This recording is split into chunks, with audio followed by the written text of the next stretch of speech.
If you have ever sent me a message asking me what my makeup routine is, this video is for you because I've gotten so many requests to do a tutorial on my everyday makeup. There are a couple of requirements when it comes to my every single day makeup. Number one, can't feel cakey. Nope, it cannot. Because I'm filming for Irregardless or moderating stuff, every time I have to do something like that, I'm inevitably going to be wearing a lot more makeup than I'm wearing day to day, and I can just feel it. And the last requirement is products that help me enhance what I already got going on, because I do like to look in the mirror and feel like myself and feel like I look like myself, just enhanced. Feeling put together is critical for me, especially since, as you guys know, I pretty much work from home every single day of the week. Getting dressed, feeling put together has been so integral for my productivity, for my mentality, and just for my overall mood, mindset, anything else. I can go down an entire rant about how that has changed my mentality, but I won't. I'll spare you for right now. So that's enough yapping from me. Let's jump in and get to the tutorial. First things first, I'm a big primer gal. I love this Rare Beauty Pore Diffusing Primer. I found this primer probably like, I don't know, a year ago. I was actually testing products for Birdie, which is one of the publications that I write for. And this primer was one of the products that I was testing. It really just applies so smoothly. It's not tacky or anything. And I really feel like it mattifies slightly being the operative word here, but it also just really smooths over my pores. Oh, I should have mentioned, I've already done my skincare. Typically what I'll do is I'll do my skincare and then I'll do my hair and then I will do my makeup. That way your skincare has a moment to sink into your skin, so it's not like pilling and mixing with all of the products. While the primer is doing its thing, I'm gonna go in with just a clear brow gel. Day to day, I don't really fill in my brows. If I really wanted to, I could definitely fill in the ends. There are some sparse spots. I feel like this brow grows out further than this one. Listen, brows are sisters, not twins, okay? I'm telling you, if you use any sort of brow gel, I really recommend doing your brows first and then sort of working around them. But if you do it after, sometimes it starts to mix in with your powder, your foundation, and then it starts to look like a little goopy and just a little greasy. This House Labs foundation is insane. And especially if you work it into your skin, it leaves the most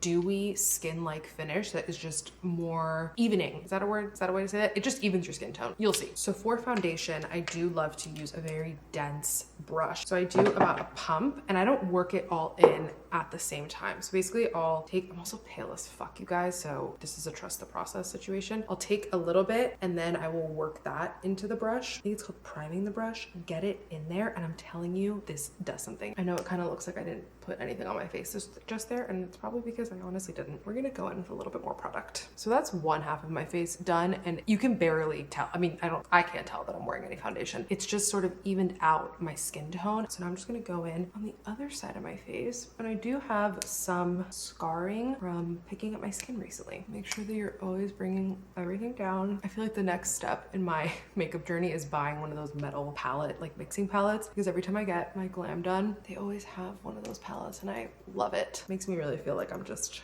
an artist. Next, we're gonna go in with concealer. I have been loving the Hourglass concealer, but this is a very full coverage concealer. So I wanted to find something that was a bit lighter for day to day and really just use this in the evening. And I came back to the Kosas concealer. I really want to try the Tower 28 one because I've heard great things, but Kosas concealer is just great. And I finally got a color that actually matches me a bit more because I'm really fucking pale. When it comes to concealer, I go back and forth. I pretty much always will directly apply it, especially under the eyes. Some days I like to work it into the brush. Other days, like today, I just pretty much go in directly. I am gonna let it sit, especially under the eyes. I find that I like to work it into the brush when I am using a heavier concealer because it sort of brings it down and doesn't make it look so intense and cakey. Kind of avoid the places where I tend to get the most wrinkles. I don't really get 11s, I get these lines right there. Don't get too hung up on the concealer, especially around your under eye circles, before you do the rest of your makeup. Do your blush, do your contouring, because adding that blush and that life back into the face sometimes takes away from the under eye circles. So you don't have to go in so heavy with the makeup. That's something that I really learned quite recently. Also, how dare I not talk about this brush? This House Labs brush is one of the best brushes I've ever used. Now I'm gonna go in with contour. I don't know if this is a contour or a bronzer. I don't know. I don't fucking care that much, to be very frank with you. Especially day to day, I do want some warmth to my skin, and if it can double as a contour situation, we're gonna go for that. I love these Makeup by Mario teeny tiny little contour sticks. I actually picked this up this summer because I was traveling to one of my dear friend's weddings in France, and I was really trying to get everything in a carry-on, and so I bought the teeniest, tiniest makeup I could find, and I'm loving it. I could not tell you how to properly contour your nose, but this is what I attempt to do. I don't think that does anything. I kind of go like that.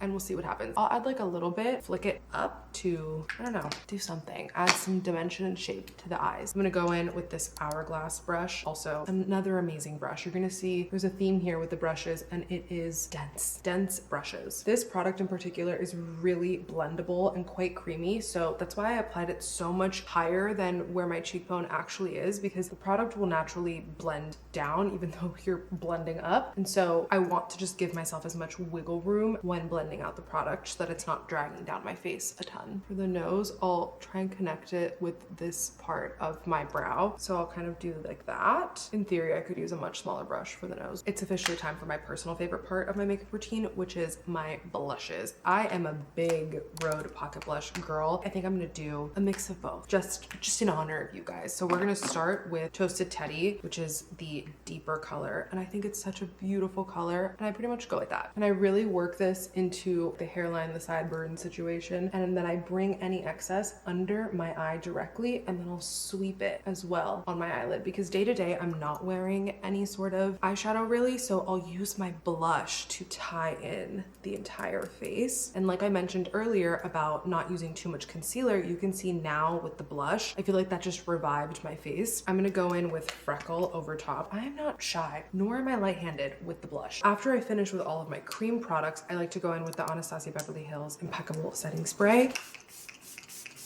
Let that do its thing, and then we will spray again after we powder. Normally when I'm baking, I am using this Laura Mercier translucent powder, but for day to day, I just reach for my tiny little Kosas Cloud Set powder. I think that's what it's called. I will go back in with whatever concealer brush I used and just blend one more time, especially under my eyes, kind of get rid of all of those creases, and then I'll immediately go in and powder. So I'll take a fluffy tapered brush like this, directly in, look up. I'm not pulling the product here, I am pressing. I will just go around this T-zone area, really press it into where I have those spots, which I don't even mind that you can like see them coming through. It's fine. We're gonna go back in over top with a tiny bit more blush, and I'm taking Freckle again. Especially these pocket blushes, you can really put them on top of powder and it's not gonna fuck up your makeup. If you ever feel like your makeup is starting to drag down a bit, just take that brush that we used for foundation and just kind of wipe away and re-chisel that area. Now we're gonna do highlighter. I love this Chanel Beauty highlighter. This is their translucent balm, and I just take a bit on my ring finger and apply it to these high points. I am obsessed with this highlighter because it's clear, so it just looks like this natural glow. Because we powdered, we're gonna go back in with some more setting spray.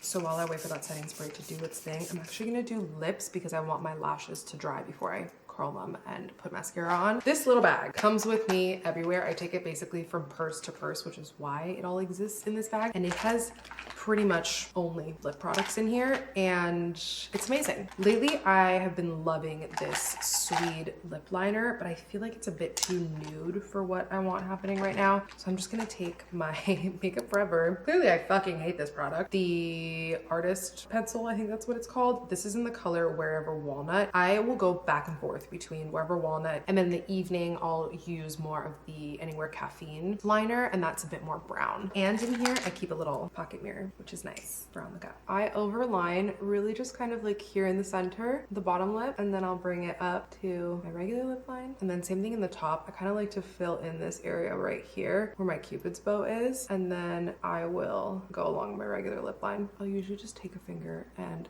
blend that out. So I get a lot of questions about my lip products and what I've been using. Right now, I've gone back to a very trusty lip product that I honestly forgot I had and probably should throw away and get a new one because it's definitely been 2 years, 3 years, who knows? It's fine. It's the Dior lip tattoo in the color 771. Oh my goodness, does a little bit go a long way. For me, this is the perfect you just made out with somebody lip, and you can go really heavy-handed if you want, but I take a little bit just in the center right here, and then I'll take my finger just to spread it out. I love a messy situation. Anything on the lip that is blendable, that will stay, I love. I'm just gonna curl my lashes. I have two favorite mascaras that I oscillate between. This L'Oreal Paris Panorama Panorama mascara. Oh my God, it is incredible. It is so lengthening and it's not clumpy. It's just amazing. I don't have the brown color. This is in the black, and sometimes it's a bit overpowering for my eye color and just for my face during the day. So I do love this Ilia mascara. This is pretty much the one that I reach for every single day for during the day, and this is in the brown color. And I just love how lengthening this mascara is. I also love that you can flip the wand and then use the tiny little strokes for the bottom lash line. That's pretty much it. What I love about this makeup is that it doesn't feel like I have tons of product sitting on my skin, which really pisses me off throughout the day, especially when I'm working from home. I'm like, why am I home and I have a ton of product on my face? Like I said in the beginning, getting ready every single day really has done a lot for the mentals. Making yourself feel great and presentable is such a game changer, and I just feel like I can take on so much more. It's such a psychological thing. And some days my put together does not mean any makeup at all. It means some great skincare. There's usually a lip involved, a little bit of brow gel. I'll slick my hair back, put on a cute outfit like what I'm wearing right now, which is very casual, sweater, jeans, a great pair of hoops. Always. And that's like perfect. It's nothing crazy. It's comfortable. I can sit in my office chair at home and not feel fucking ridiculous, but also feel like I'm ready to go. If you guys requested this routine, because a lot of you have, I hope that it did something for you. And I hope that it lived up to whatever expectations you guys had in your head. If you try any of these products or use any similar products, let me know in the comments below. If you try this look, take a photo and tag me, please. And as always, thank you guys so much for watching my channel. Thank you so much for subscribing. If you're already subscribed, if you're not, consider doing so. All right, I will see you guys in my next video. Bye guys.